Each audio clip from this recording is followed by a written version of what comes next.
그 숙제를 검사를 온라인으로만 사진 찍어서 보내는 거는 다 확인이 안 되지 않을까? 내가 마지막 페이지만 있는데. 바로 틀렸죠. 아니 그 내가 이렇게 되면은 나는 그 이제 나 알잖아. 내가 나랑 이제 수업 해봤으니까. 저는요 의심이 베이스인 사람이에요.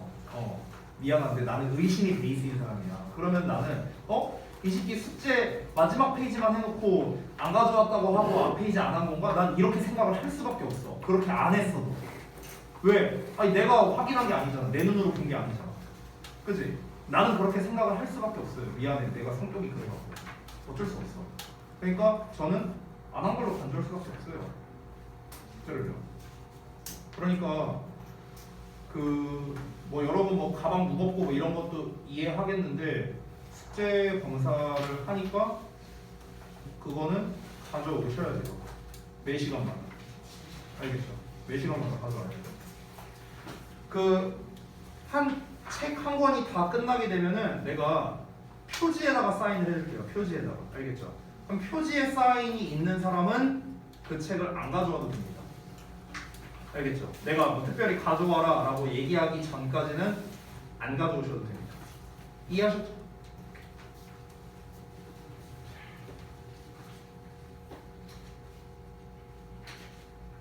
여긴 왜 안 되겠냐? 파트 5? 이것도 하는 거죠. 그분 까먹었어요. 이 새끼 사기쳤네? 한 부분 빼고 다.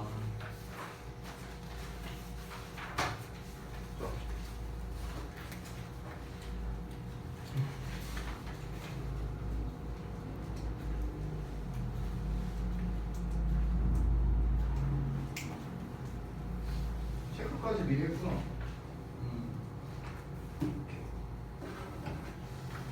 일단은 표지에 오늘은 사인을 안 할 겁니다. 왜냐면 첨삭을 해야 되거든요, 여러분들.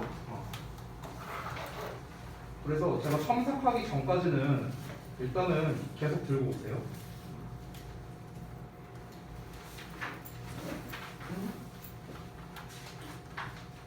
이렇게 오늘 분량까지 다. 자, 여기.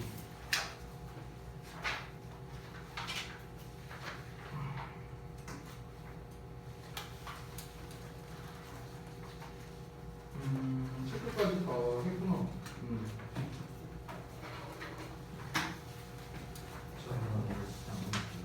응? 아니 일단은 그 일정에 맞춰서 해주세요. 왜냐면 내가 또 이걸 일일이 한 명씩 다 기억하기가 어려워갖고요. 보내는 건 어렵지 않잖아. 10초도 안 걸리는데.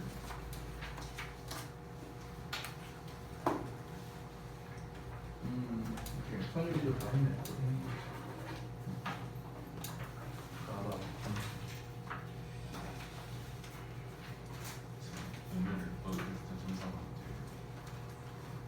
오늘 어법 테스트 첨삭이요? 오늘 어법 테스트 첨삭은 일단 모의고사 진도가 끝나야 할 수 있을 것 같아요. 네. 아마 지난번에 우리 모의고사 진도를 얼마나 나갔었죠? 안 나갔었나? 진도 아예 안 나갔었나 우리? 오늘 처음 나간 건가? 오케이 알겠습니다. 아마 이번 주 언제냐?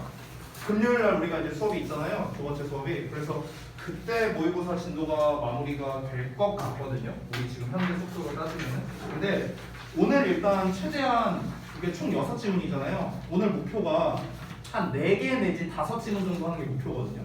오늘의 목표가. 그래서 다음 시간에 한두 지문만 남는 게 목표예요. 그럼 다음 시간에 한두 지문 남으면은 그거 마저 하면 시간이 남을 거 아니야. 그때 좀 여러분 테스트 본 거를 좀 첨삭해 줄까 이렇게 생각하고 있습니다. 테스트나 아니면은 워크북. 그렇죠? 이렇게 생각하고 있고 만약에 가능하다면 수요일 날에 이제 여러분 이제 자습하러 오잖아요. 그때 이제 좀 첨삭을 봐줄까도 이제 생각을 했었는데 제가 당분간 수요일 날이 조금 바빠요. 뒷시간에 제가 좀 하는 게 있거든요. 그래서 당분간은 수요일 날은 조금 어려울 것 같고 최대한 여러분 금요일 날에 좀 봐주도록 할게요. 게다가 금요일 날 같은 경우는 우리가 뒷시간에 또 좀 여유가 있잖아요. 우리가 이제 그때 7시에서 8시 반이면 수업이 끝나니까. 그래서 그때 수업이 완료되고 난 다음에 그때 이제 좀 첨삭을 봐주던가 뭐 이렇게 좀 진행을 하겠습니다. 아시겠죠? 여러분 항상 잊지 마세요. 우리 지금 현재 하고 있는 게 다음 주까지 마스터가 되어야 되는 거예요. 다음 주까지요. 벌써 2주 차요. 우리 내신 대비 한지. 다음 주까지는 지금 하고 있는 교과서 모의고사 6지문이 마스터가 돼야 돼요. 마스터. 단어, 해석, 어법, 영작이요. 이번 빡세다고 했습니다. 이번 내신 대비. 그러니까 열심히 좀 하자고요. 알겠죠? 자, 그러면 모의고사 진도를 바로 나가도록 하겠습니다. 자, 잡스 다 펴주세요.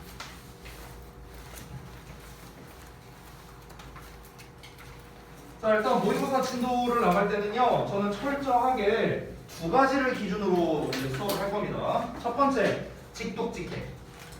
두 번째, 내용 파악. 됐어요? 이걸 기준으로 일단 수업을 할 겁니다. 이걸 기준으로. 그리고 이제 세부적인 것들이 있잖아요. 뭐 이제 전체적인 주제, 그리고 뭐 이제 어법적인 포인트들 이런 것들 있잖아요. 그런 것들은 제가 나중에 복습을 좀 한번 할 건데 그 복습 때 제가 한 번 더 설명을 해드릴게요. 알겠죠? 아니면 첨삭 때 좀 설명을 해드리거나 그렇게 하겠습니다. 일단은 두 가지. 일단 직독직해가 돼야 되고 일단은 이게 그래서 전체적으로 뭔 말인데 이게 중요하거든요. 그래서 그쪽으로 먼저 가보겠습니다. 자, 24번 보겠습니다. 다 폈냐? 펜 들고요. 갑니다. 자, 집중해야겠죠? 제가 또 빨리 할 거니까요. 잘 따라오시기 바랍니다. 첫 번째 문장 갑니다. 벤자민 프랭클린이 한때 suggested, 제안했어. 100절 이하를 제안했는데 내가 지금 해석하는 거 잘 들으셔야 돼요. 잘 들어봐. A newcomer, 새로 온 사람이 to a neighborhood, 그러니까 이제 동네예요. 동네에 새로 이사 온 사람이 ask, 요청해야 한다고 제안했다. 다시, 동네에 새로 이사 온 사람이 요청해야 한다고 제안했다. 내가 지금 이렇게 해석했어. 여기서 해석이 조금 이상하게 느껴지는 거 혹시 하나 없었어? 방금 내가 한 것 중에 없었어요? 없었어? 다시 한번 해볼게요. 다시 한번. 이 지금 읽은 것만, 그러니까 나와 있는 걸 기준으로 했을 때 해석이 좀 이상하네 라고 느껴지는 게 한 군데 있어야 되거든. 내가 다시 해석해볼게. 동네에 새로 이사 온 사람이 요청해야 한다고 제안했다. 없어요? 이상한 게 없어요? 어떤 거? 뭐라고? 아니 얘 빼고 해석한 거야. 여기까지 해석한 거야 일부러. 지금 여기까지 해석했어. 여기부터 여기까지만 해석한 거야 쌤이. 자, 한 번 더 해석해볼게. 마지막. 나와 있는 것 기준으로는 왜 제가 저렇게 해석되지? 라고 니네가 생각해야 되거든. 근데 지금 니네가 전혀 눈치를 못 채고 있어요. 다시 한번 해볼게. 내가 천천히. 동네에 새로 이사 온 사람이 요청해야 한다고 제안했다. 모르겠어요? 전혀 눈치를 다 못 채네. 에스크레이터. 내가 지금 해석 어떻게 했어?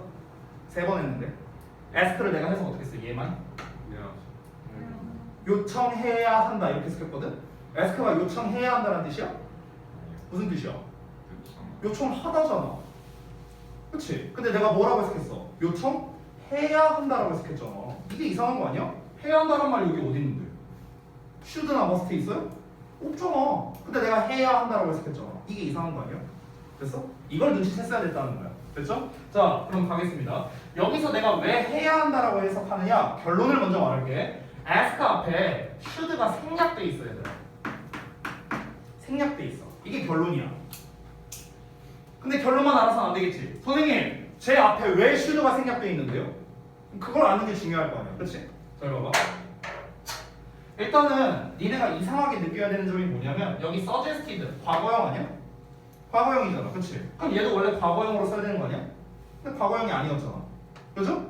또 하나 3인칭 단수잖아. 그럼 동사 뒤에 s 붙여야 되지. s도 안 붙었잖아. 그치? 그 지금 어법적으로 맞는 게 하나도 없어요. 그치? 그 이유가 무엇이냐? 앞에 should가 생략됐기 때문에 그런 거예요. 조동사 뒤에는 동사가 있으니까. 됐지? 자, 여기까지는 됐어. 그럼 이제 다시 근본적으로 돌아가서 선생님 여기 앞에 왜 조동사 should가 생략된 겁니까? 왜 그런 거냐면 앞에 나와 있는 이 suggested라는 단어 때문에 그래요. 이거는 이제 우리가 보통 예비고일이나 중3 때 이제 배우는 어법 중 하나인데요. 주장, 명령, 요구, 제안, 충고의 동사가 나왔을 때 대절 이하의 동사 앞에 should가 생략된다고 이런 게 있어요. 이런 게 있어.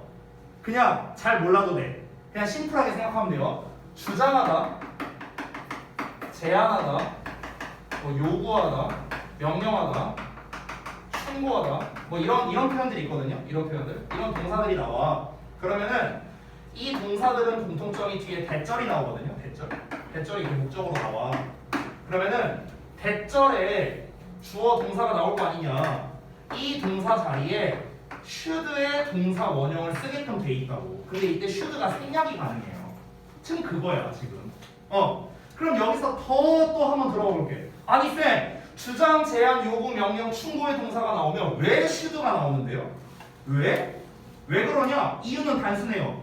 잘 어울려서 그래요. 이 말과 해야 한다는 말이 잘 어울려서 그런 거야. 잘 어울려서. 왜? 우리가 한번 대입해볼까? 뭐뭐 해야 한다고 주장합니다. 뭐뭐 해야 한다고 제안합니다. 뭐뭐 해야 한다고 요구합니다. 해야 한다고 명령하고요. 해야 한다고 충고해줍니다. 그래서 해야 한다라는 말과 잘 어울리잖아.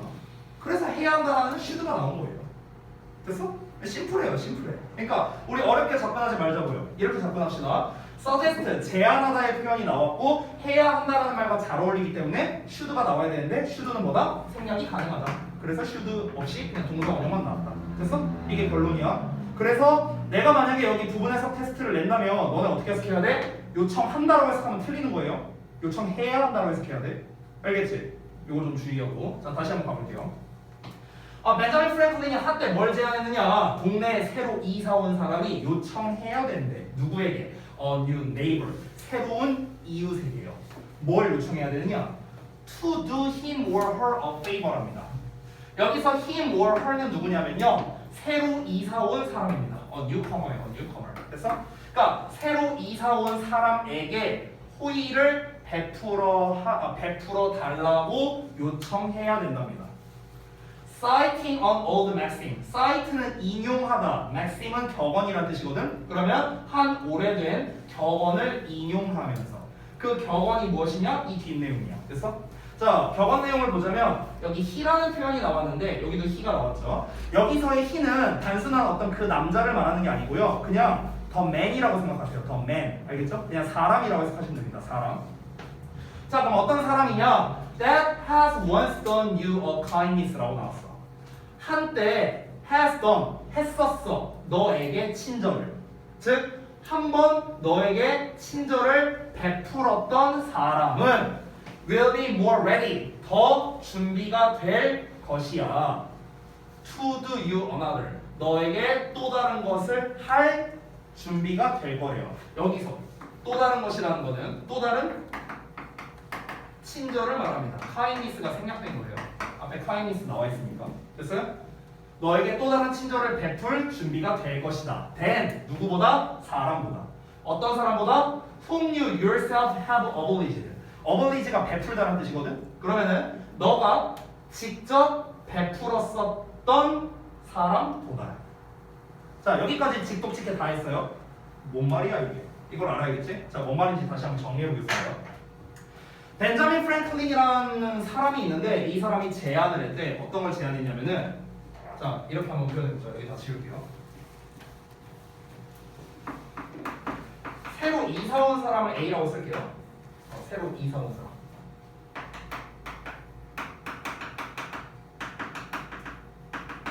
자, B는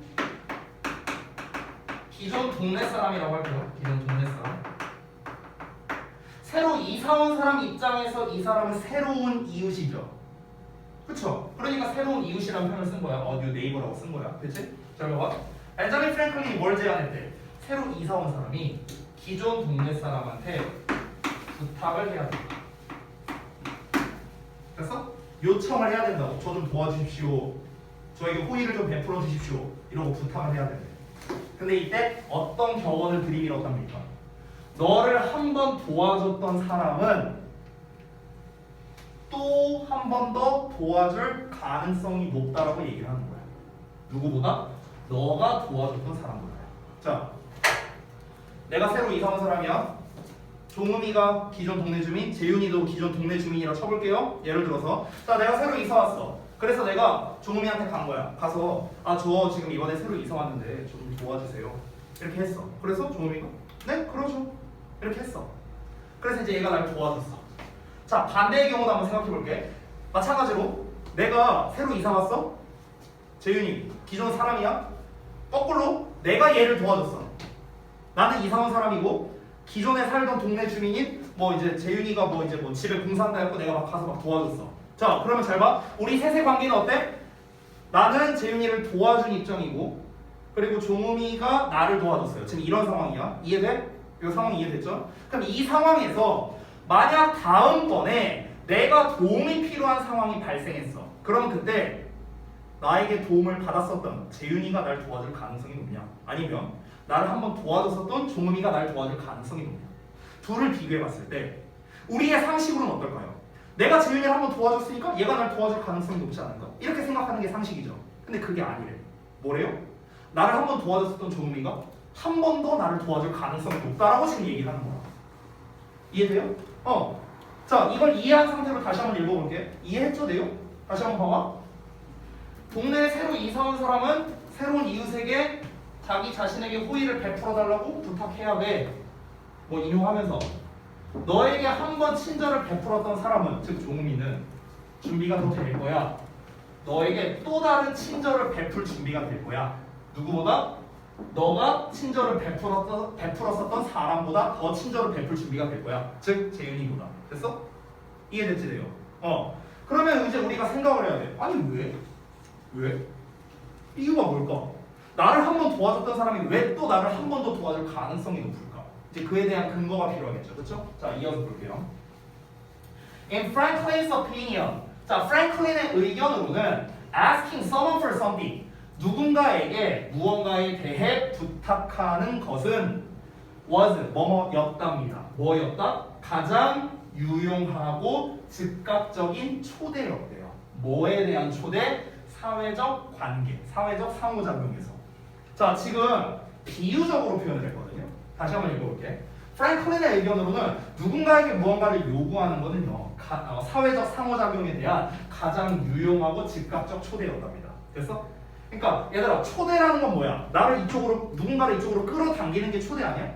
끌어오는 게 초대잖아. 그치? 그러면은 여기서 사회적 상호작용이란 건 뭐예요? 쉽게 말하면 대인관계야. 대인관계. 됐어?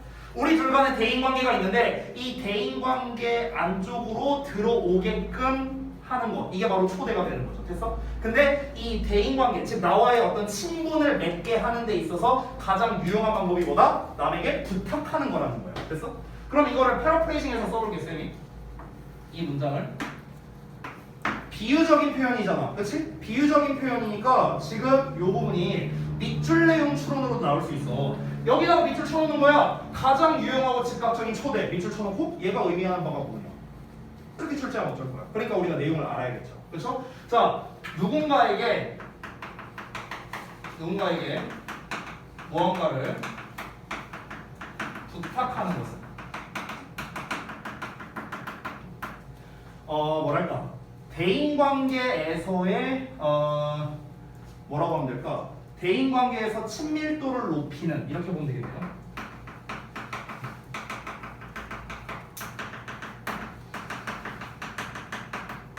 친밀도를 높이는 가장 효과적인 방법이다. 이런 말인 거예요. 됐어? 안 쓰는 사람들이 있네? 외울 수 있나 보네? 나 지운다? 지운다? 안 써요? 빨리 써. 멍하니 보고만 있으면 어떡해. 내가 펜 들고 멈추지 말라고 했지. 시간 간다니까? 다시 한번. 누군가에게 무언가를 요구하는 것은 뭐다? 서로 대인관계에서 친밀도를 높이는 가장 효과적인 방법이라는 거야. 우리의 상식과는 좀 다르죠? 내가 저 애랑 친해지고 싶어. 예를 들어서. 그러면 어떻게 해? 보통은 내가 먼저 잘해주는 게 일반적 아니야? 우리가 생각하는 건. 내가 뭘 먹을 거를 사준다거나. 이게 일반적인 생각이잖아. 그게 아니라는 거야. 오히려 쟤랑 친해지고 싶어? 그럼 어떻게 해라? 가서 부탁하래. 이게 프랭클린의 의견이래. 됐어? 그러면은 왜 그럴까? 왜 그럴까? 그 이유가 이제 나와야 될 것 같습니다. 자, 그러면은 윗문장이나 아래 문장이나 지금 똑같은 내용 아니에요? 똑같은 말이잖아. 근데 위에 거는 되게 구체적으로 얘기를 했죠. 뭐 이사 온 사람이니 어쩌니 이렇게 얘기했고요. 여기는 되게 비유적으로 표현했죠. 그럼 여기가 뭡니까? 주제가 되겠죠. 됐어? 왜? 주제는 항상 비유적이고 포괄적이고 함축적으로 내야 되니까. 이 문장이 주제입니다. 그럼 이 문장이 엄청 중요하겠네 얘들아. 주제문인데 비유적 표현이 나왔네. 그럼 시험에 어떻게 낼 수 있어? 아까 말한 대로 여기다 밑줄 쳐놓고 얘가 의미하는 바가 뭐냐 이렇게 출제할 수도 있고, 아니면 아예 여기를 빈칸 뚫어서 빈칸으로 문제 낼 수도 있어. 됐어? 근데 빈칸으로 만약 문제 출제한다면 이거 그대로 안 내겠죠. 어떻게 낼까? 이렇게 낼 수 있지 않을까? 내가 쓴 거대로. 그렇죠? 결국 이게 이 의미잖아요. 됐어? 이렇게 출제할 수도 있는 거야. 그러니까 중요한 문장이겠죠. 왜냐? 여기가 제일 중요한 문장이야. 지금 우리 읽고자 하는 거에서. 자, 그럼 이제부터는 왜 남에게 부탁하는 게 친밀도를 높이는 좋은 방법이냐, 그거에 대한 근거가 나올 겁니다. 자, 그 근거를 읽어볼게요. 여기 다 지운다 이제? 다 썼지? 자, 봅시다. Such asking the part of the newcomer. 자, 새로 온 쪽에서의 그러한 요청은 provide, 제공한대요. 그 이웃에게 뭘 제공하냐면 with an opportunity, 기회를 제공한답니다. 자, 이거 provide A with이거든 얘들아. A에게 B를 제공하다는 뜻이야. 얘를 목적어처럼 해석한다는 게 포인트더라. 알겠지? 얘에게 뭐뭐를 제공하다. 마치 사형식처럼 해석되죠? 이걸 잘 봐두세요. 이웃에게 기회를 제공했던 거예요. 어떤 기회냐? 괄호 할 기회야. 괄호가 뭔데? To show himself or herself as a good person. 그 또는 그녀 자신이 좋은 사람으로서 보여줄 기회랍니다. 그럼 여기서 그 또는 그녀 자신은 누구예요? 이사 온 사람이야? 기존의 이웃이야? 누구야? himself or herself가 누구야? 좋은 사람임을 증명할 기회래요. 누가? 기존의 이웃이죠. 그렇죠? 기존 이웃이야. 기존 이웃. 됐어요? 이런 거 지칭하는 거 헷갈리지 말라고요. 자, 기존의 이웃이 난 정말 좋은 사람이다 라고 보여줄 기회를 제공하는 거라고요. At first encounter, 첫 만남에서요. 됐어? 그러니까 이게 무슨 말이냐면은 이거야. 내가 종음이한테 가갖고 내가 이사 왔어. 처음 보는 사이야. 저 이사 와서 그런데 짐 좀 나눠주실 수 있을까요? 이렇게 부탁을 했어. 그러면 내가 이 부탁을 한다는 것 자체가 뭐냐면은 여기서 만약에 종음이가 네 그러죠 했어. 그럼 나는 뭐라고 생각할까? 좋은 사람이네 이렇게 생각하겠지. 만약에 얘가 아니요 저 싫은데요 이렇게 말했어. 뭐야 이 새끼 재수없네 이렇게 말할 수도 있잖아. 이렇게 생각할 수 있지. 그러면은 지금 나는 얘한테 어떤 기회를 제공한 거야? 너가 나한테 좋은 사람으로 보일래 안 좋은 사람으로 보일래 라는 선택권을 제공한 거나 마찬가지지. 이해돼요? 그 얘기하는 거야 지금. 그 기회를 제공한 셈이라고. 됐죠? 자, 이어서 간다. 게다가 또 의미하는 바가 있대요. 또 뭘 의미하냐? It also means, 그것은 또한, 즉 부탁하는 거 말하는 거야. 이시 가리키는 것. 그러한 부탁은 또한 뭘 의미할 수 있느냐? 대절을 의미할 수 있대. 여기서 in return이라는 표현이 나왔는데 이제 반대로라는 뜻인데요. 얘가 먼저 해석된다. 글 전체로 봤을 때. 자, 그것은 또한 반대로 뭘 의미할 수 있느냐? 대절을 의미할 수 있어. 자, letter라는 표현이 나왔는데 잠깐 볼게. letter가 후자라는 뜻이거든. former가 전자라는 뜻이야. 그럼 여기서 후자가 누구냐? 또 네이버예요. 또 네이버. 됐어? 전자가 누구냐? 또 뉴커머예요. 됐어? 얘가 먼저 나왔으니까. 됐죠? 내가 다시 한번 말하지만 이 본문에서 포인트는 뭐냐? 누가 누구를 지칭하는지가 중요하다. 아까 여기 himself or herself 기존 이웃이라고 했죠. letter가 누구야? 이웃이에요. 이웃. 됐어? former가 누구야? 이사 온 사람이야. 이사 온 사람. 이사라고만 쓸게요. 됐어? 이렇게 되는 거야. 그럼 다시 가볼게. 그것은 또한 뭘 의미하냐면요. 기존의 이웃이 이제는 요청할 수 있다는 걸 의미한대요. 이사 온 사람한테 어떤 호의를. 됐어? 반대로요. increasing. 그래서 증가시켜준대요. familiarity와 trust를요. familiarity, 친밀감, 그리고 신뢰도요. 무슨 말이야? 종음이가 내가 종음이한테 부탁을 했어. 그래서 얘가 들어줬어. 그럼 한 번 이렇게 됐다는 거는 뭘 의미한다? 두 가지를 의미한다고. 첫 번째, 나는 정말 좋은 사람이다 라는 거를 새로 이사 온 사람한테 보여준 거지. 종훈이는. 됐어? 이게 첫 번째야. 또 뭘 의미하는 거야? 아, 나중에 내가 어떤 필요한 일이 있으면 쟤한테 부탁해야지. 이렇게 해도 될 수 있는 거잖아. 됐어? 이 두 가지를 의미하는 셈이라고. 이해됐어요? 그럼 다음번에 종훈이가 저 이거 좀 도와주시겠어요? 이렇게 했어. 그럼 내 입장에서는 당연히 도와줘야지. 얘가 한번 도와줬으니까. 됐어? 그러면 지금 어떻게 된 거야? 서로 한 번씩 도움을 주고 받은 거네요? 됐어? 그럼 도움을 한 번씩 주고 받음으로써 우리는 뭐가 형성된 거야? 친밀감과 신뢰도가 형성된 거라고. 이해돼요? 오케이. 그래서 이 글에서는 이 친밀감이라는 단어도 굉장히 중요합니다. 아까 전에 내가 뭐라고 했어? 여기 주제에서 사회적 상호작용에 대한 가장 유용하고 즉각적인 초대였다 이렇게 나왔는데 아까 뭐라고 했지? 대인관계에서 친밀감을 높이는 데 가장 효과적인 방법이다 이런 얘기 했었어. 그러니까 친밀감이라는 단어가 되게 중요한 거야. 그래서 familiarity 이 단어 너무 쉽고요. 조금 있어 보이는 어려운 단어 하나 써줄게. intimacy라는 단어가 있어. intimacy 이게 친밀감이라는 뜻이야. 송재윤! 그만 못 때려. 빨리 써. 친밀감. 됐어? 이게 이제 형용사 버전이 하나 있는데 intimate라는 단어야. intimate. 이게 형용사로서 친밀한이야. 친밀한. 됐어? 특히 intimacy랑 intimate가 시험에 되게 잘 나오는 단어거든요. 근데 본문에 없어요. 이 단어가 본문에 없어. 그러니까 이 단어들 좀 잘 알아두시기 바랍니다. 자, 저는 빨리빨리 할 거니까 여러분 펜 놓을 시간 없어요. 집중하라고 내가 분명히 얘기했습니다. 자, 다시 갈게요.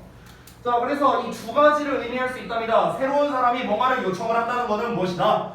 너가 얼마나 좋은 사람인지 나한테 한번 보여봐 라는 것을 의미할 수 있고, 두 번째, 너가 다음에 도움이 필요하면 내가 도와줄게 라는 것, 이 두 가지를 의미할 수 있다 라고 얘기하는 거예요. 마지막 문장 봅니다. In the manner. 자, 여기서의 매너는요 방식이란 뜻이야.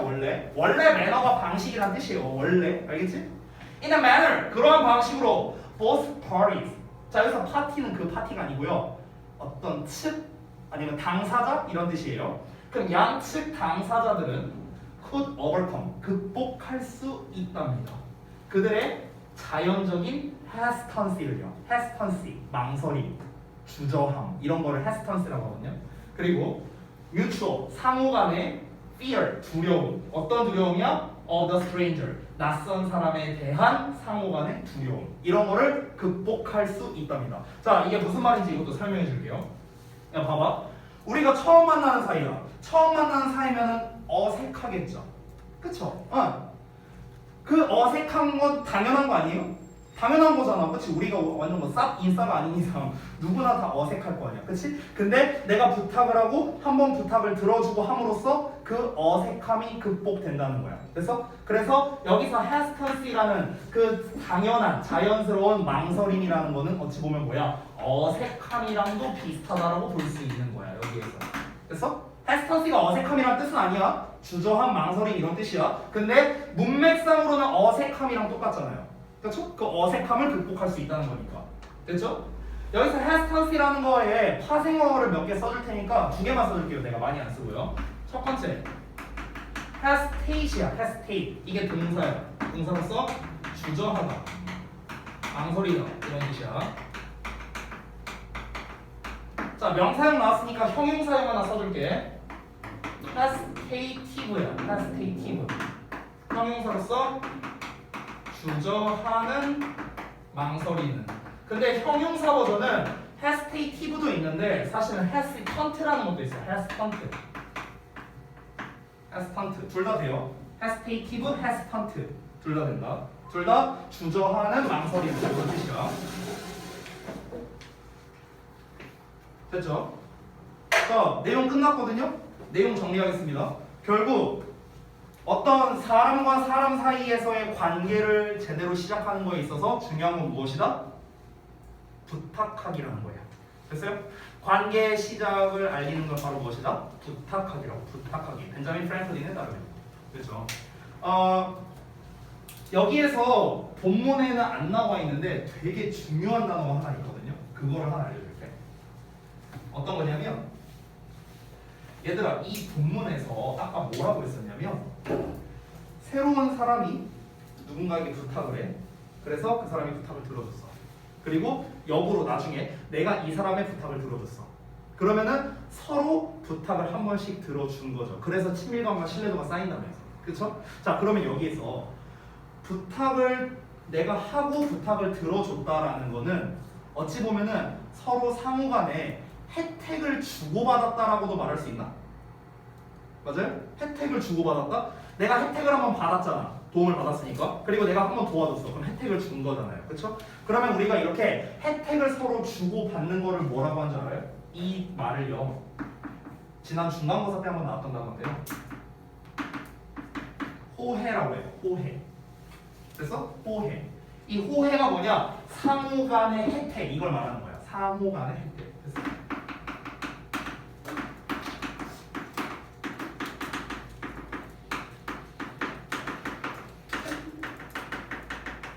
상호 간의 혜택을 주고받는 거야. 이게 호혜라는 뜻이거든. 됐어? 자, 그럼 이제 의미 알았으니까 영어로도 알아봐야겠죠? 지난번에 이게 영단어로 나왔었거든? 우리 중간고사 할 때. 근데 그때는 호혜라는 단어로 안 나왔었고요. 상호간에라는 뜻으로 나왔었는데요. 일단 명사부터 호혜부터 알려드리겠습니다. 자, 명사로서 어떻게 쓰느냐? reciprocity라고 합니다. reciprocity. 그래서 이게 호혜라는 뜻이고요. 단어가 좀 어렵죠. 그 다음에 호혜적인이라는 뜻의 형용사도 있거든. 자, 형용사는 reciprocal 이라고 합니다. reciprocal. 됐어요? reciprocity 그 다음에 reciprocal. 됐어? 아, reciprocal이 아니지. reciprocal인데 미안해. reciprocal. sorry. reciprocity 그 다음에 reciprocal. 됐어? 이 두 가지가 이제 호혜적인 이런 뜻이에요. 그렇죠? 본문에는 없어요. 본문에는 없어. 호혜라는 말이 한마디도 안 나와 있어. 근데 내용에는 나와 있잖아요. 서로 혜택을 주고받는다는 내용이 나와 있었잖아. 근데 만약에 니네 예를 들어 이 글에 뭐 주제를 찾아라, 요양문 뭐 요양문에 알맞은 빈칸을 넣어라 이런 거 나왔는데 이딴 단어 나와. 뭐야 이거? 이렇게 된다. 그래서 이 단어를 알려준 겁니다. 됐죠? 자, 그래서 요 녀석은요. 아까 우리 두 번째 문장이었던 주제 있죠? 거기가 제일 중요합니다. 빈칸이나 어떤 함축 의미 이런 걸로 출제하기가 좋다. 이 정도로 알고 넘어가겠습니다. 자, 다음 질문 갈게요. 30번. 자, 30번까지 하고 좀 쉬었다 할게 얘들아. 알았지? 30번 보자. 첫 문장을 보면 얘들아 technological development라고 나와 있거든. 이거 지울게. 호혜 얘기.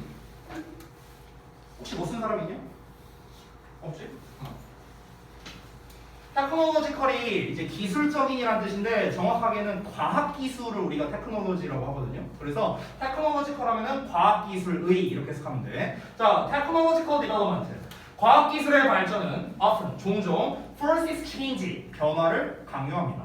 and 그리고 change 변화는 is uncomfortable 불편하대요. 지금 이 첫 문장이 3단 문법처럼 지금 전개되고 있거든요. 3단 문법. 3단 문법 아니야? A는 E다. B는 C다. 그래서 A는 C다. 이게 3단 문법이잖아. 그치? 지금 약간 그렇게 전개되고 있거든. 잘 봐. 과학기술의 발전은 변화를 강요해. 근데 변화는 불편해. 그럼 결국 무슨 말이야? 과학기술의 발전은 불편하다는 거야. 됐어요? 이렇게 되는 거야. 그럼 여기에서 지금 소재어가 다 나왔거든요. 자, 소재를 먼저 한번 써볼게요. 이 글의 소재. 일단 첫 번째 뭡니까? 과학기술의 발전이다. 됐어? 근데 이 발전은 뭘 야기한다? 변화를 야기해. 됐어? 근데 이 변화는 어떤 속성이다? 불편한 속성이라고. 됐어요? 자, 우리가 한번 상식적으로 생각해 볼까 얘들아?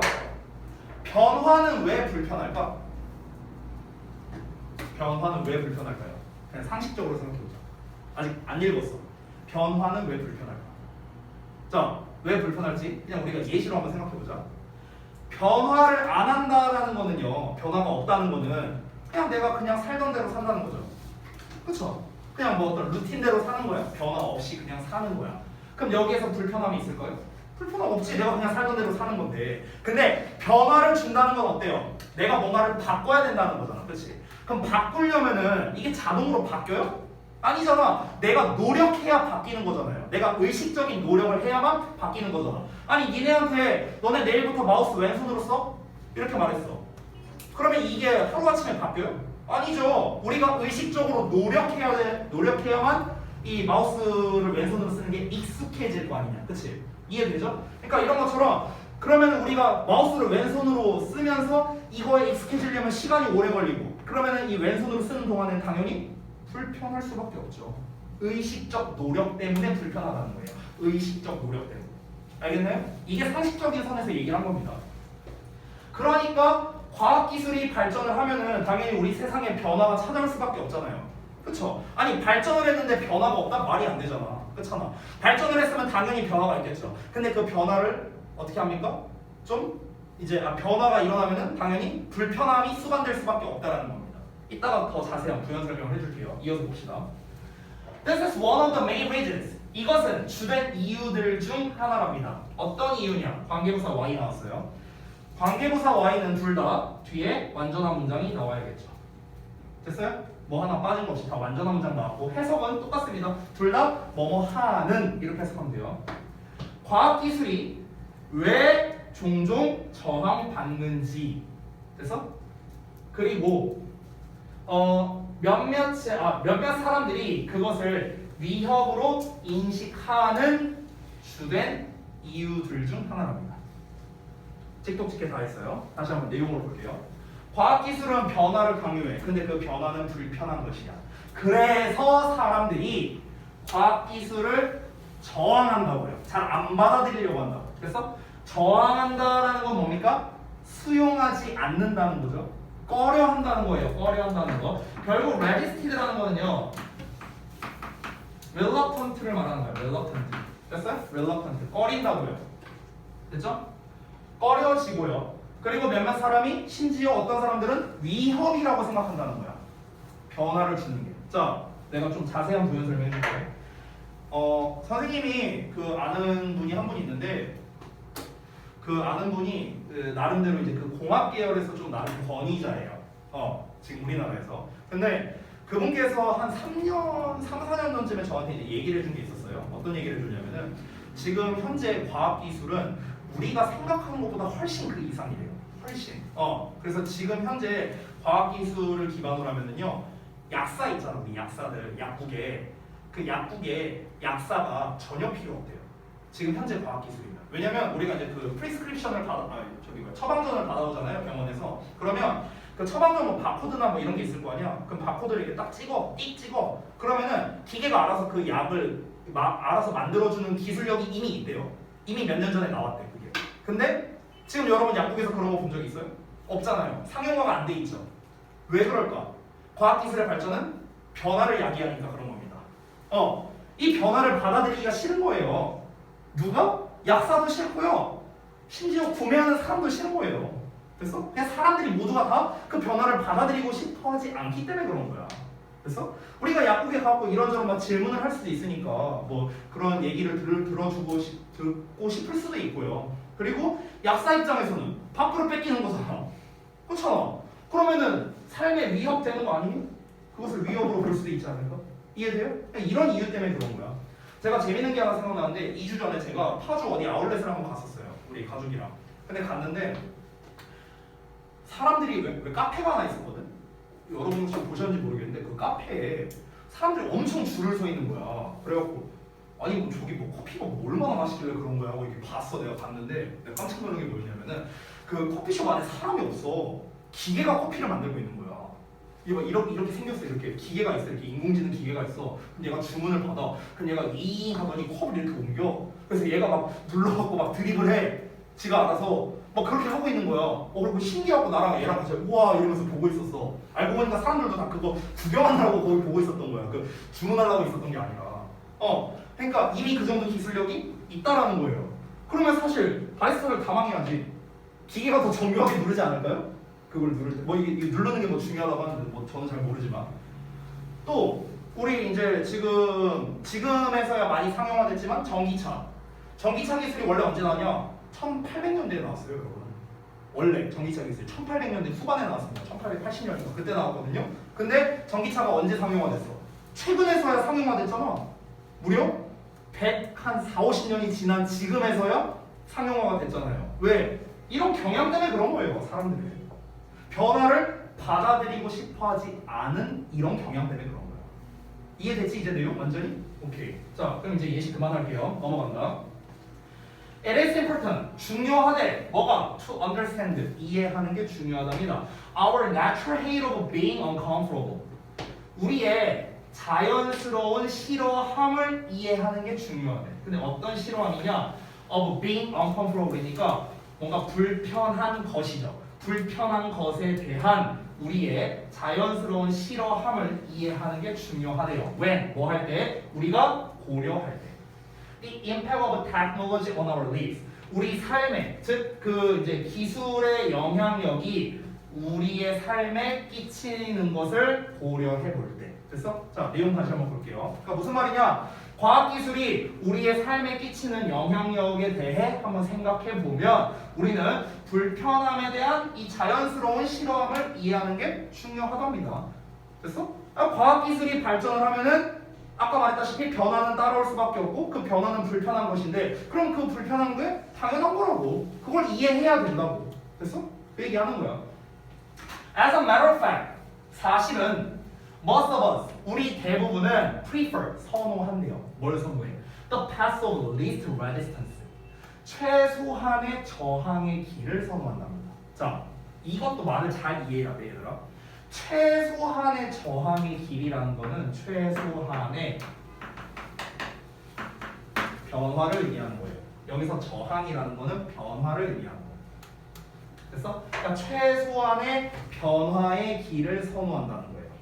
됐어요? 변화를 최대한 안 하는 쪽을 선호한다고. 됐어? 근데 이게 말이 좀 헷갈릴 수 있는 게 이 말을 되게 잘 이해해야 되거든요. 이 저항이라는 거. 이게 헷갈릴 수 있는데 왜 그러냐면 잘 봐봐. 예를 들어서 뭔가가 변화가 다가와. 그러면은 변화를 수용해. 그럼 이건 변화를 하겠다는 거죠. 근데 변화에 저항해. 그럼 이건 변화를 안 하겠다는 거죠. 그렇죠? 그럼 잘 봐봐. 저항을 하겠다는 거는 변화를 안 하겠다는 거예요. 아까 앞에서 레지스트라는 표현 나왔었거든. 거기서 나온 레지스트는 변화를 안 하겠다는 뜻입니다. 변화를 안 하겠다. 근데 여기 최소한이란 말이 나왔죠. 최소잖아, 최소. 그럼 변화를 안 하려고 하는 게 최소라고? 그럼 변화를 하겠다는 소리 아닌가? 이렇게 된단 말이야. 그러니까 이게 말이 헷갈릴 수 있다는 거야. 그러니까 헷갈리지 않도록 제가 다시 한번 말해줄게요. 여기서의 레지스턴스는 왜 변화라는 의미가 되는 거냐면 잘 들어봐. 아까 전에 내가 예시로 들었던 게 이 그 마우스 클릭 갖다가 얘기를 했잖아. 자, 내가 이제부터 왼손으로 마우스 클릭 연습을 할 거야. 예를 들어서. 그러면은 나는 어떻게 해야 되냐면은 변화를 줘야겠죠. 그렇죠? 근데 변화를 주려면 어떻게 해야 돼? 내가 의식해야 돼. 계속해서. 내가 만약에 오른손으로 마우스 클릭을 한다면은 내가 이걸 의식할 필요 있어요? 의식할 필요 없어. 그냥 무의식적으로 따다다다 클릭해서 자연스럽게 할 수 있어. 근데 왼손으로 하려고 하면은 계속 신경 써야 돼. 됐어? 그러면은 이게 내가 신경을 안 쓰고 해버리면은 이 좌클릭 우클릭을 내가 반대로 해버리는 이런 사태가 벌어질 수도 있잖아. 그렇지? 그러니까 내가 계속 신경을 써야 된단 말이야. 그럼 잘 봐봐.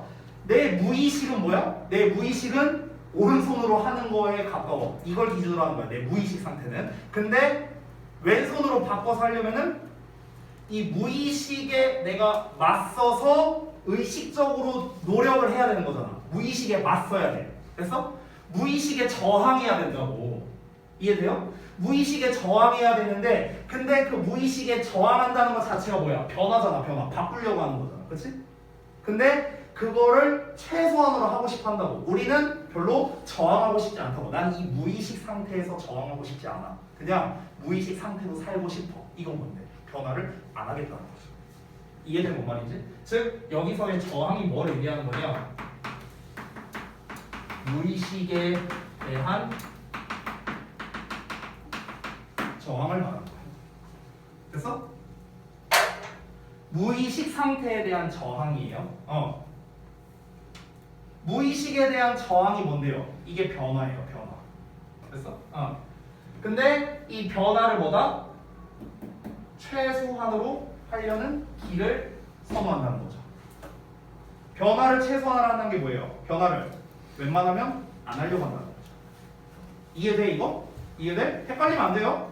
헷갈리면 안 돼. 변화를 최소한으로 하기를 원한다고 쉽게 말하면. 바꾸고 싶지 않다고. 그냥 살던 대로 살고 싶다고. This tendency, 이러한 경향은. 그럼 여기서 말하는 이러한 경향이 뭐야?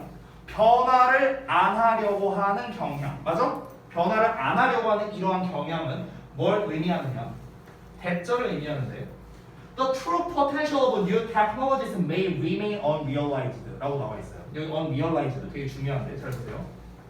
새로운 과학기술에 대한 진정한 잠재력이 발현되지 않은 채로 남아있을 수도 있다는 걸 뜻할 수 있답니다.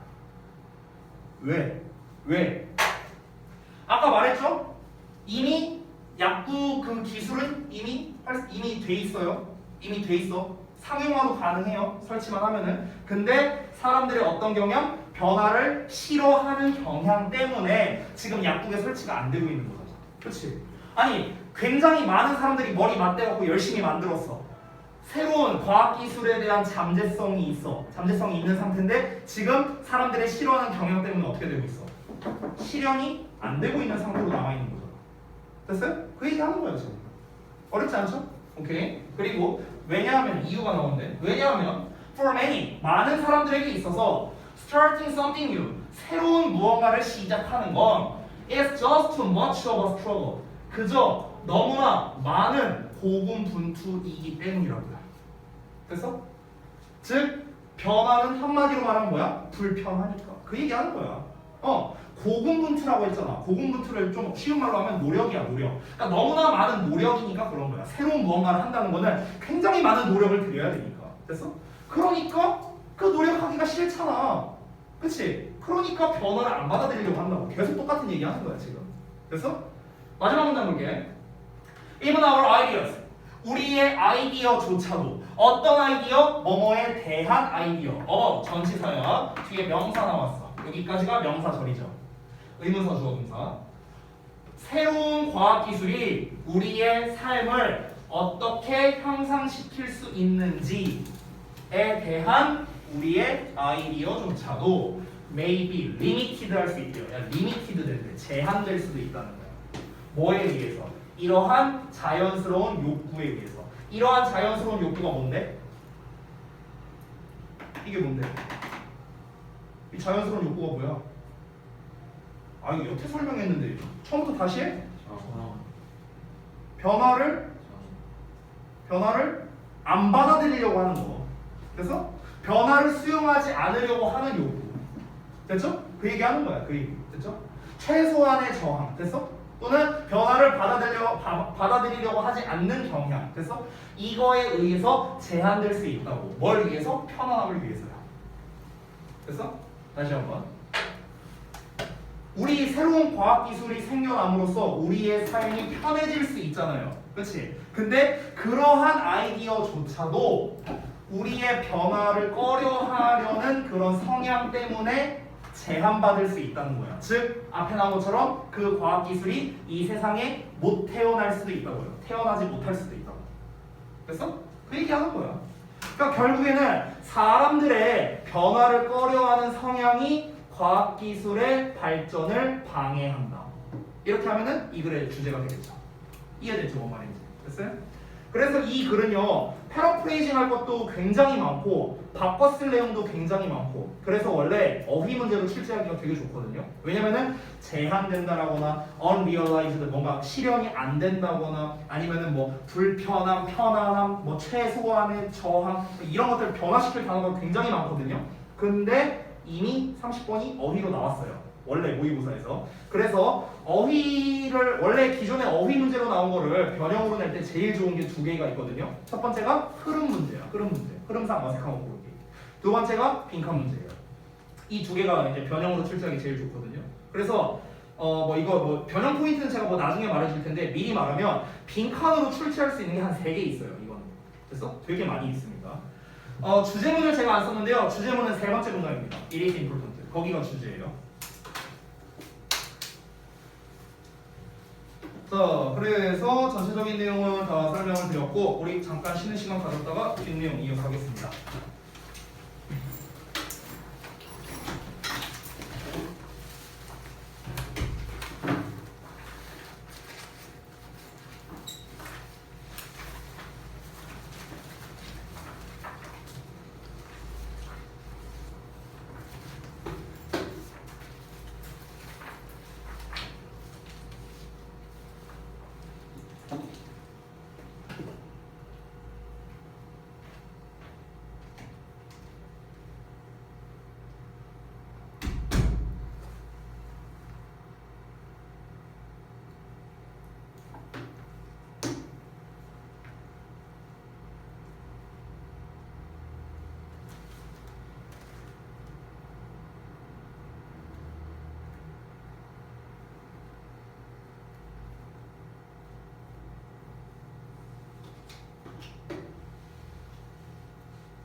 자, 잘들 쉬었습니까? 다음 거 보자. 잠깐만. 촬영 좀 내고 있나?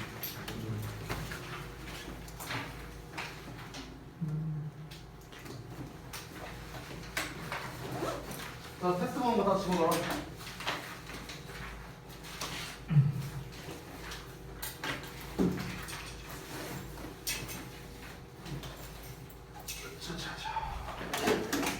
자, 32번 보겠습니다.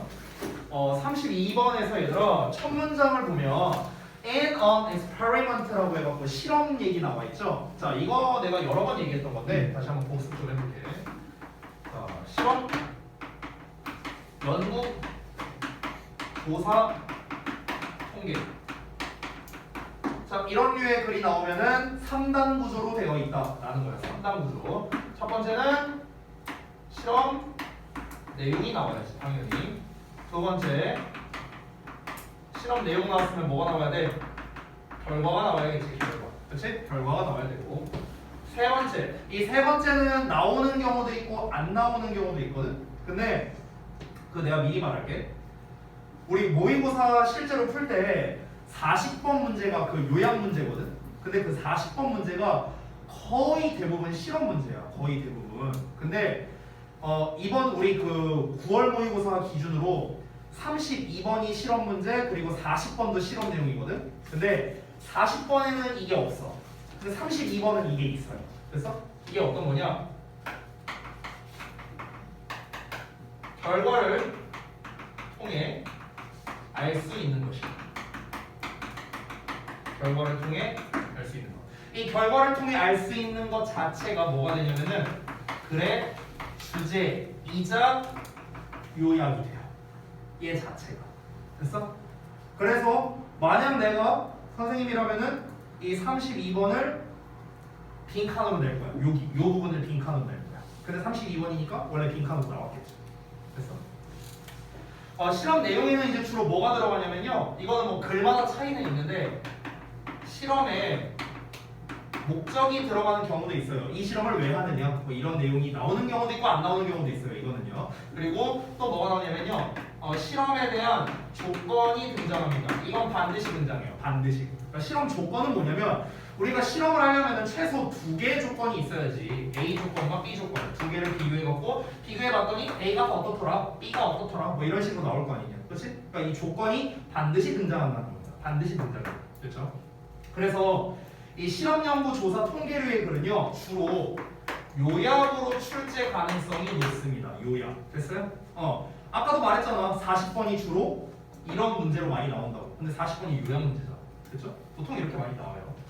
자, 이걸 우리가 알고 들어가면은 그럼 이제 우리는 어떻게 받아들일 수 있느냐? 아, 이거는 실험에 관련된 내용이니까 주제가 후반부에 나오겠구나. 이렇게 우리가 생각하고 들어가면 훨씬 더 편하게 글을 읽을 수 있다는 겁니다. 자, 첫 내용부터 바로 가볼게요. 봅시다.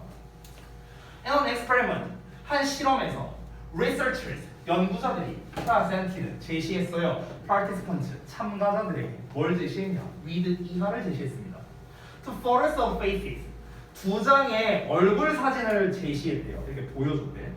그리고 asked, 자 여기서의 ask는 부탁하다, 요청하다의 뜻입니다. 요청했어요. 참가자들에게 to choose the photo, 그 사진을 선택하도록 부탁했답니다. 근데 어떤 사진을 이제 선택하도록 부탁했냐면 that they thought was more attractive, 그들이 생각하기에 더 매력적인 사진이랍니다. 그래서 이거를 고르도록 이제 요청을 했대. And then, 그리고 나서 handed, 건네주었어요. 참가자들에게 그 사진을요. 어려운 거 없죠? 2개 사진이 있어. A, B 이렇게 있어. 근데 두 사진 중에서 뭐가 더 매력적이세요? 이거요? 네, 이거 드릴게요. 이거 한 거야. 끝이야. 됐어? 근데 다음 내용 봐봐. Using a clever trick inspired by stage magic. 여기서의 using은 분사 구문이야. 뭐뭐를 사용해서 이렇게 해서 하는 거야. 사용해서. 클리버는 영악한, 영리한, 기묘한 뭐 이런 뜻이거든. 그러면은 교묘한 속임수를 사용해서, 어떤 속임수냐?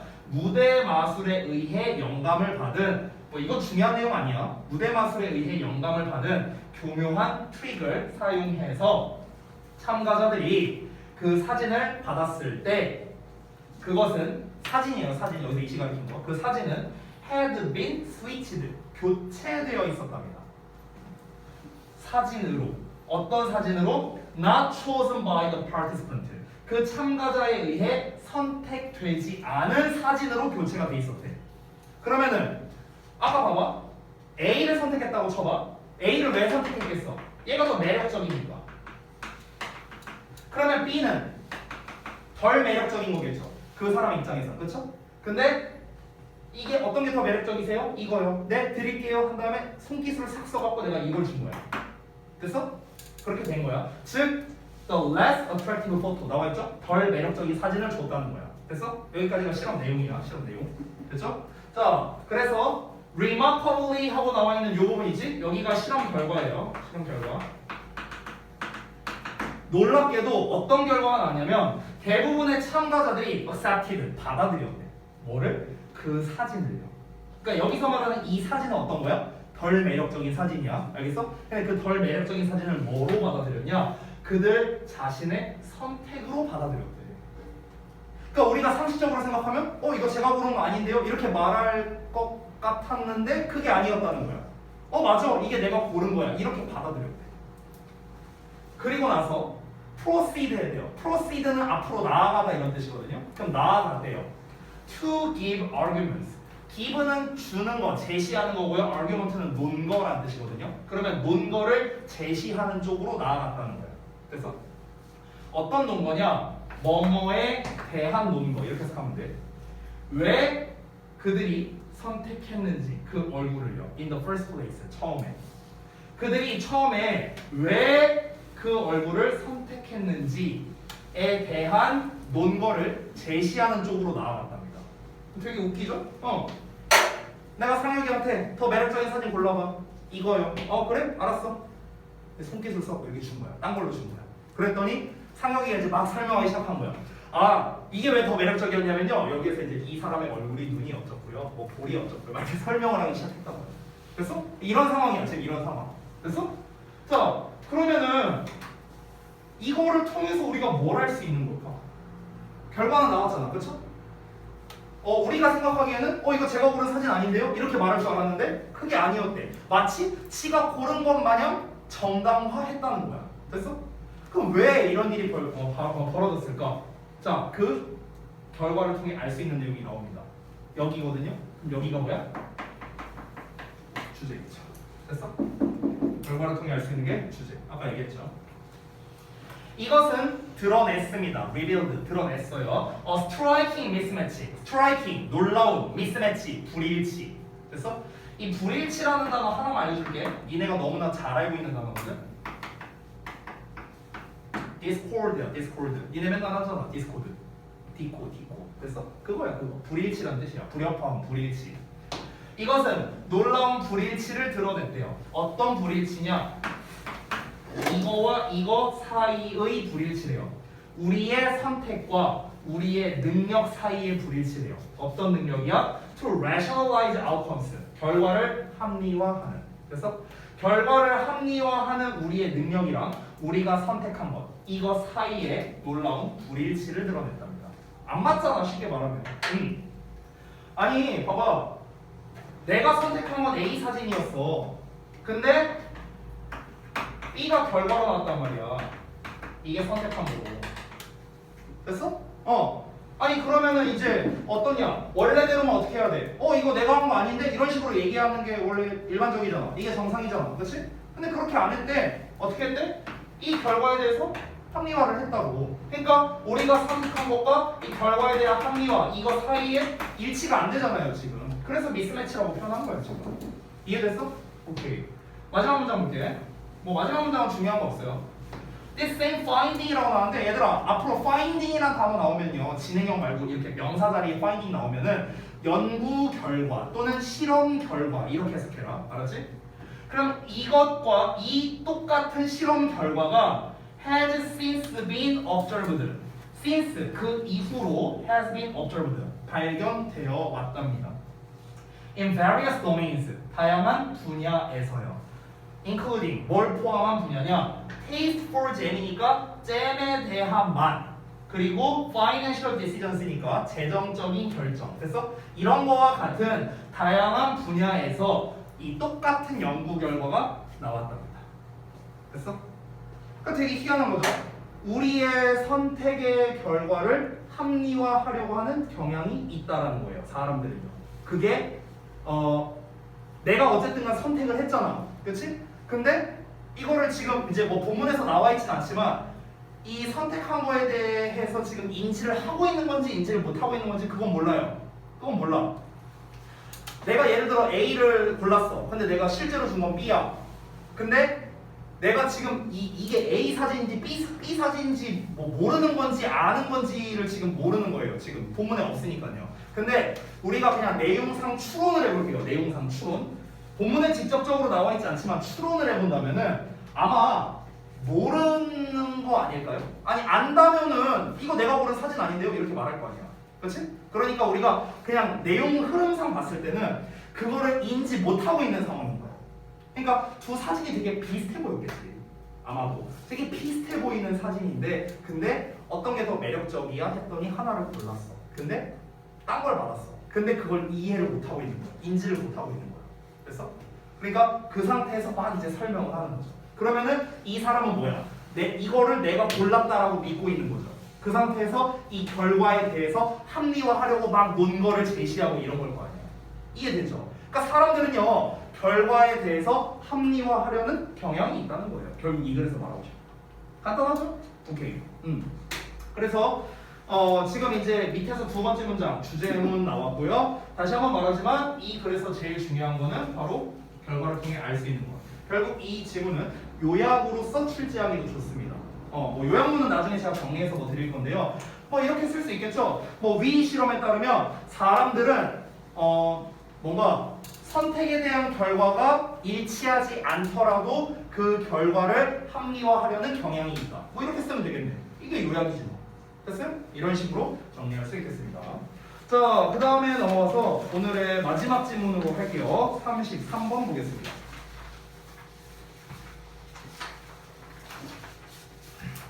자, 여기 다 지울게요. 자, 봅시다. 바로 갈게요. 첫 문장. 이 첫 문장 내가 미리 말해줄게. 얘가 주제야. 미리 말했어. 첫 문장이 되게 애매하거든요. 말이. 잘 봐봐. All improvements in your life. 너의 삶에서의 모든 개선은 begins. 자, begins with 하고 나오면은 뭐뭐로 시작되다. 이렇게 해석하면 되거든. 그럼 뭐뭐로 시작됩니다. 뭐로 시작되느냐? 향상으로 시작된대요. 어떤 향상? 너의 멘탈 픽처에서의 향상이죠. 멘탈 픽처. 정신적 이미지랍니다. 다시 한번. 너의 삶에서의 모든 향상은 머릿속 이미지의 향상에서부터 출발한대요. 그래서 그럼 머릿속 이미지의 향상이 뭔데? 이게 좀 애매하죠? 머릿속 이미지에서의 향상? 이게 좀 애매하죠? 근데 우리가 뒷내용을 읽기 전에 한번 상상을 해보자. 머릿속 이미지에서의 향상이란 게 뭘까? 즉 이건 그냥 추측이에요. 아직 읽기 전이라고 가정하는 거야. 머릿속 이미지에서의 향상은 내가 뭔가 머릿속에서 발전되어 있는 걸 먼저 상상해 보는 거야. 발전되어 있는 걸. 그러면은 그 발전되어 있는 모습을 내가 갖기 위해서 나는 그 이제 내 전반적인 이제 생활 패턴이나 이런 게 향상된다는 거죠. 더 구체적으로 예시를 들어볼까? 예를 들어볼게. 내가 꿈이 선생님이야. 예를 들어서 그러면은 나는 선생님이 내가 나중에 선생님이 돼갖고 이렇게 단상에 서서 학생들을 가르치는 막 이런 이미지를 내가 가지고 있다고 해봐. 이걸 계속 가지고 있어. 그러면은 나는 선생님이 되기 위해서 어떻게 해야 될까? 선생님이 되기 위한 여러 가지를 해야겠죠. 뭐 공부를 열심히 해갖고 사범대를 가서 어떻게 이 과정을 내가 생각을 할 수밖에 없죠. 그럼 내가 사범대를 가기 위해서는 어떻게 해야 돼? 이러한 공부를 해야 되고, 그럼 내가 당장 다음 기말고사를 위해서 뭘 공부해야 돼? 이러한 걸 준비해야 되고. 됐어? 이렇게 생활 패턴이 바뀔 수밖에 없다라는 거야. 그러면은 내 머릿속의 이미지에서 출발해서 이게 내 생활 패턴까지 왔잖아요. 그렇지? 그러면은 내 생활에서의 여러 가지 측면에서 향상이 됐네요. 이해돼요? 뭔 말인지? 그러니까 우리가 뭔가 개선하려면요 머릿속에서 뭔가 이미지 트레이닝을 해서 개선을 해놓고 그 다음에 이제 이게 행동으로 따라오게 된다는 겁니다. 이해됐어? 그럴 가능성이 높다는 거야. 아직 읽지 않았어요. 그럴 가능성이 높다고요. 한번 볼게요. 여러분 그 제가 독해 스킬에서 하나 알려드린 게 있는데요. 예시가 나오면은 그 전에 나오는 게 뭐라고 했지? 주제라고 했거든요. 보통은 예시가 시작되는 부분에 앞에 나오는 게 주제야 얘들아. 근데 보통 얘네가 예시가 어디냐라고 한다면은 for example, for instance 뭐 이런 것만 생각하잖아. 그치? 근데 그런 표현이 없어도 예시인지 아닌지를 판단하는 방법이 있는데 두 가지 방법이 있거든. 첫 번째는 뭐냐면 어떤 특정 표현을 보는 거거나 아니면 두 번째는요 본문에서 한 번도 나오지 않았던 표현이 갑자기 갑툭튀하는 경우. 이런 경우가 보통 예시를 말하는 경우거든.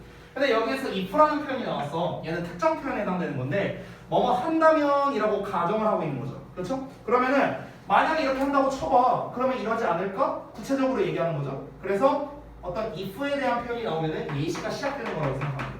그래서 여기가 예시 시작이야. 예시 시작. 그래서 내가 예시 1번이라고 쓰겠습니다. 예시 1번. 자, 이것도 좀 미리 쓸게요. 예시 1 부정적 이렇게 썼어요. 예시 1 부정적. 자, 보겠습니다. If you talk to unhappy people. 자, 너가 만약에 이야기한다면요. 불행한 사람들과 그리고 그들에게 물어본다면 여기서 S는 물어보다야. 그들에게 물어본다면 뭐를요? What they think about. 그들이 무엇에 대해 생각하는지를요. Most of the time. 대부분의 시간 동안. 됐어? 그러니까 그들이 대부분 뭐에 대해서 생각하는지 그 불행한 사람들한테 물어본다면 너는 알게 될 거래요. 뭐를? 대절을요. Almost without fail. 거의 실패 없이니까 거의 틀림없이 이렇게 해석하면 돼. 거의 틀림없이 대절이야를 알게 될 거래. 대절이야가 뭔데? 그들이 생각한다고. 뭐에 대해서? 그들의 문제점이나 그들의 고지서나 그들의 부정적인 관계나 그리고 모든 어려움들이래요. In their lives. 그들의 삶에서. 즉, 이 모든 것들을 한마디로 말하면 뭡니까? 부정적인 거죠. 그렇죠? 다 안 좋은 말밖에 없잖아요. 내가 불행한 사람과 이야기를 해. 그럼 이 사람은 뭐야? 불행한 것만 얘기한다고. 나한테. 나 이래서 걱정되고 이래서 문제고 저래서 문제고 이것만 얘기한다는 거야. 됐어? 자, 그 다음에 번 나왔거든? 그러면 여기서부터는 뭐겠습니까? 당연히 반대의. 여기가 예시 2번 긍정적이야. 됐어? 이렇게 가는 거야. 그러나 when you talk to successful, happy people, 너가 성공적이고 행복한 사람들과 이야기한다면 너는 알게 될 거래. 대절이야를. 그들이 생각하고 말한대요. 대부분. 자, 뭐에 대해서? 어떤 것들에 대해서요. 어떤 것들이요? That they want to be, do, and have. 그들이 되길 원하고 하길 원하고 가지길 원하는 것들. 됐어? 이런 거에 대해서 이야기하는 걸 알게 될 거라고요. 됐어? 내가 굉장히 긍정적인 사람과 얘기해. 그럼 이 사람은 자신의 문제점에 대해서 이야기를 하는 게 아니래. 뭐에 대해서 얘기하는데? 나 나중에 꼭 이게 되고 싶어. 나 이걸 하고 싶어. 나 이걸 갖고 싶어. 이런 얘기를 한다는 거야. 됐어? 이게 차이점이라고. 자, 이어서 볼게. They think and talk. 자, 계속해서 그 긍정적인 사람들 이어서 가는 거야. 그 긍정적인 사람들은요, 생각하고 이야기한대. 뭐에 대해서? 구체적인 행동 단계에 대해서요. 어떤 단계냐? They can take to get them. 그것들을 얻기 위해서 그들이 취할 수 있는 구체적 행동 단계들에 대해 생각하고 이야기한답니다. 됐어? 그럼 여기서 그것들을 얻기 위해라고 했는데 여기서 말하는 그것들은 이거겠죠? 이거. 그들이 되기를 원하고 하기를 원하고 가지길 원하는 것들. 됐어? 이거겠지 뭐. 이것들을 얻기 위해서 그들이 할 수 있는 구체적인 행동 단계들에 대해서 말한다고. 생각한다고. 아까 얘기했잖아. 내가 선생님이 되고 싶어. 그러면은 선생님이 되기 위해서 내가 취해야 되는 구체적인 행동 단계들이 있을 거 아니야.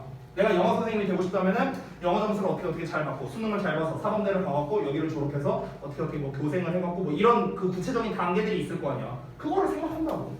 됐어? 그 얘기한 거야.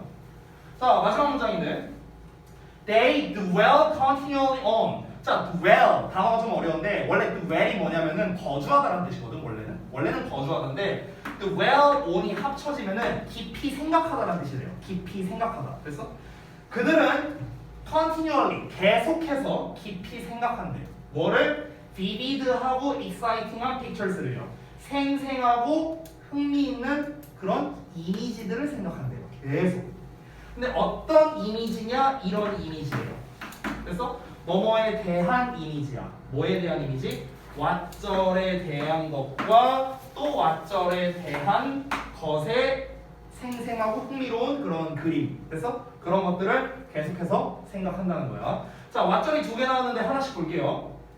여기 보면은 what, like 있고요. 여기도 what, like 있거든요. 우리 지난번에 한번 했었는데 what, like는 한 단어로 how입니다. 한 단어로 how예요. 어떻게 해석하면 된다? 자, 그러면 그들의 목표가 어떻게 보일 것인지 뭐 할 때 그것들이 여기서 말하는 그것들은 목표예요. 목표. 그래서 그들의 목표가 실현되었을 때 그리고 그들의 꿈들이 어떻게 보여질 것인지 뭐 할 때 그것들이 여기서 그것들은 또 꿈이야. 꿈이 실현되었을 때 그래서 자 내용 한번 다시 보겠습니다. 자, 무슨 말이냐면 긍정적인 사람들은요 계속해서 내가 뭘 하고 싶고 뭘 되고 싶고 뭘 가지고 싶은지 이런 얘기를 한다고 했어요. 그렇죠? 그래서 그 자기가 목표로 하는 거를 얻기 위해서 계속해서 이제 구체적인 어떤 단계를 생각한다고 했죠. 그리고 뿐만 아니라 또 뭐 한답니까? 계속 생각한답니다. 생생하게 생각한다고 했잖아. 생생한. 뭘 생각하는 거야?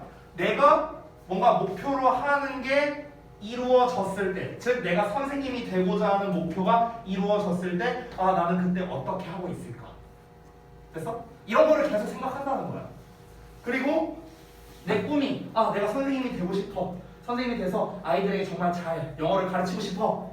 그 꿈이 이루어졌을 때, 그 어떻게 보여질까? 내 꿈은 대체 내 그 선생님으로서의 내 어떤 그렇게 생활하고 있는 게 어떨까?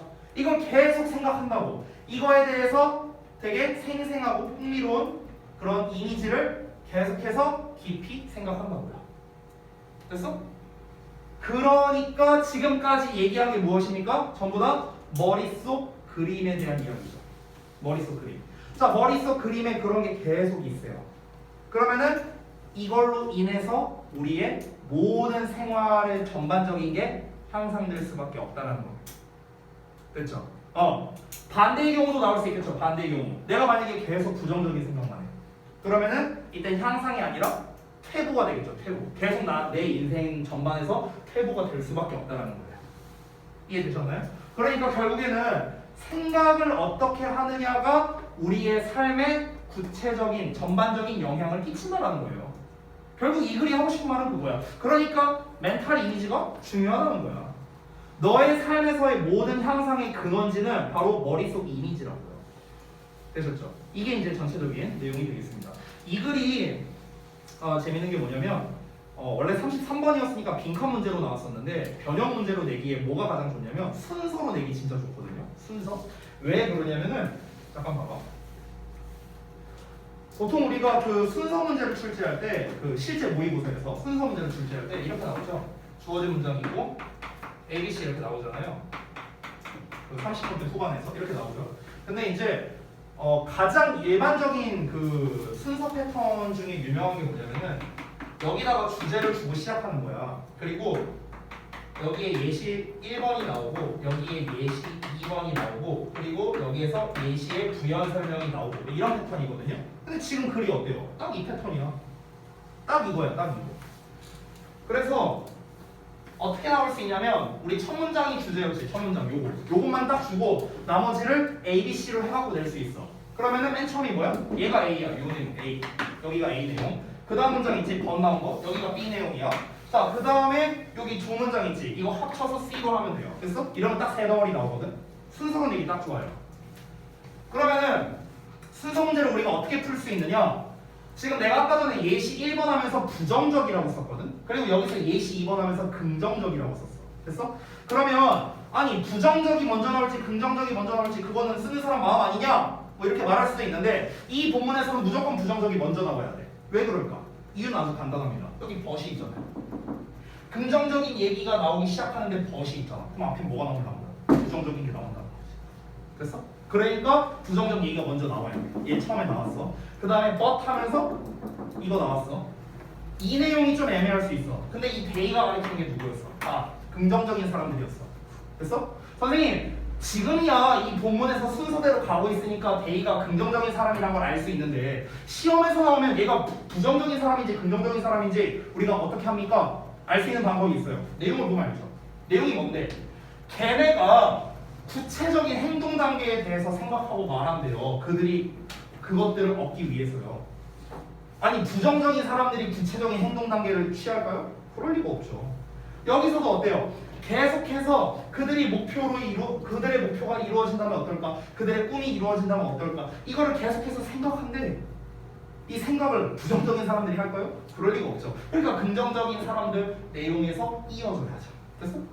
이렇게 해갖고 순서로 출제하기 굉장히 좋습니다. 참고로 알아두시고. 됐죠? 자, 그래서 일단 오늘 수업 여기서 마치도록 하고요. 다음 시간에 두 지문 남았거든요. 40번이랑 41, 2번 이렇게 두 지문 남았어. 그래서 금요일날에 이 두 지문을 마무리하고 뒤에 아마 쌤 생각인데 30분 정도 남을 것 같아. 금요일날 수업하면은. 그러면은 그 남은 시간 동안 너네 워크북 한 거랑 어법 발령 테스트 한 거랑 이런 거 선생님이 피드백을 좀 해줄게. 그러니까 질문할 것들 좀 잘 체크해오고. 알겠지? 자, 고생들 했고 아까 말했다시피 그 데일리 테스트 마무리 못한 거 그리고 단어 테스트 페널티 써야 되는 거 전부 다 마무리하고 가셔야 됩니다. A-로 가면 돼요. 마무리 못했으면요. 알겠죠? 다 하신 분은 저한테 사인 받고 가세요. 자, 기다려.